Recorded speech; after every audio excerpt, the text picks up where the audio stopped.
What a bunch of babies. The House just censured Al Green, which is essentially the harshest public rebuke they can issue without literally kicking someone out. It's used pretty rarely, all because of his heckling moment near the very beginning of the joint address to Congress earlier this week, where he fact-checked the claim that there was somehow a mandate. Newsflash, less than 50% and the thinnest margin since Nixon does not a mandate make. But I think you know that.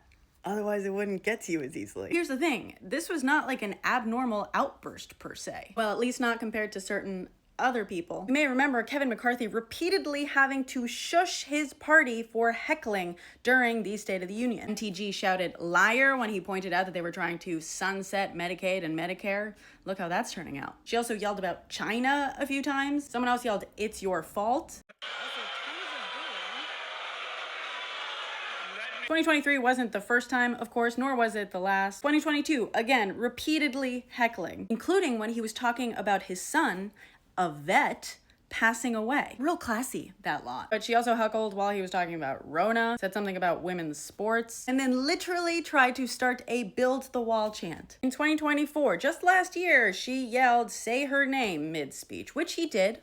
Lake and Riley, and then she continued to heckle him anyway. In 2009, Joe Wilson heckled Obama, calling him a liar during his joint address. By the way, turns out he was not a liar. Surprise, surprise. According to this timeline, the heckling goes as far back as 1993.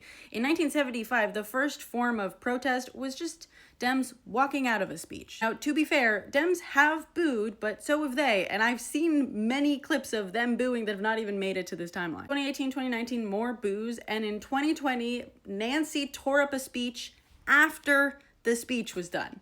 After it was over. But here's an especially interesting one, and I actually learned this on Tuesday. There's a reason Alito never shows up to the State of the Union. He claims it's a, quote, childish spectacle. And I'm sure it has nothing to do with the fact that the last time he attended the State of the Union was in 2010, when he was caught on camera shaking his head and saying not true when Obama criticized a recent court decision, the infamous Citizens United, which again kind of turns out that Obama was completely correct about it. He said it would open the floodgates for special interests.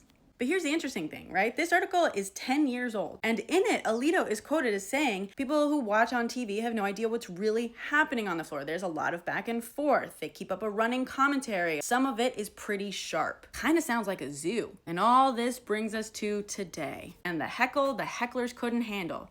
The only actual heckle outside of booing they've ever been on the receiving end of. At least that we know of. And also, coincidentally, the only one that earned a censure.